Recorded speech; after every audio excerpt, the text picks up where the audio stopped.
मंडळी, आजचा भाग फक्त प्रेमाचा नाही, आजचा भाग आहे भीती, शंका आणि अजून न सांगितलेल्या सत्याचा. Oh my God. सकाळ उजाडते. पार्थ ऑफिससाठी तयार झालेला, चेहऱ्यावर आनंद, डोळ्यात आत्मविश्वास आणि तेवढ्यात हातात कॉफी घेऊन काव्याचा शांत प्रवेश. पण मंडळी, तिच्या डोळ्यात शांती नाही, आहे फक्त वादळ. ती त्याच्याकडे बघते आणि हळूच म्हणते, आज आनंद आहे ना तुमच्याकडे, पण उद्या? आणि इथेच मंडळी, पार्थ थांबतो, हसू गोठतं आणि चेहऱ्यावर येतो धक्का. ती काय म्हणतीये? कोणतं भविष्य पाहिलंय तिनं? कोणतं वादळ येणार आहे त्यांच्या आयुष्यात? काव्याच्या डोळ्यात पाणी तरळतं आणि ती कुजबुजून म्हणते, पार्थ, मला भीती वाटतेय, तुमचं हसू कुठेतरी हरवणार आहे.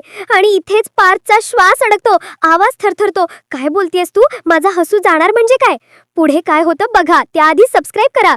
ती शांत, खूप शांत, जणू काही मोठं सत्य आतमध्ये जळतंय. क्षणभर दोघांमध्ये शब्द नाही, फक्त डोळ्यांचा संवाद आणि एक न सांगितलेलं दुःखाचं गाणं. पण मंडळी, माणूस जेव्हा घाबरतो तेव्हा तो खोटं हसतो आणि पार्थही तेच करतो. तो मिश्किल होतो, फोन उचलतो, अनिशाला कॉल लावायचा अभिनय आणि बुम, काव्याची नजर बदलते, आवाज थरकतो. अजूनही तिची आठवण येते का तुम्हाला?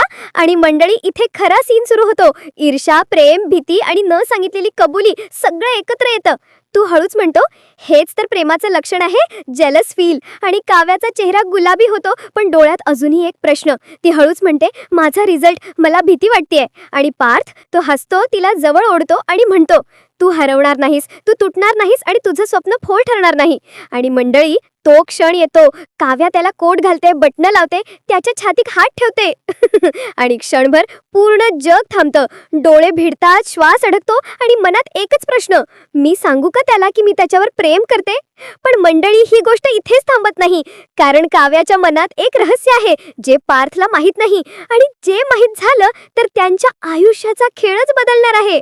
वाव. आता प्रश्न हा नाही की ती प्रेम व्यक्त करेल का, खरा प्रश्न आहे, ती त्याचं आयुष्य वाचवेल का, की तो अंधारात हरवेल? पुढचा भाग नक्की बघा. लाईक करा, शेअर करा आणि सबस्क्राईब करा, कारण इथे प्रेम आहे आणि प्रेम कधी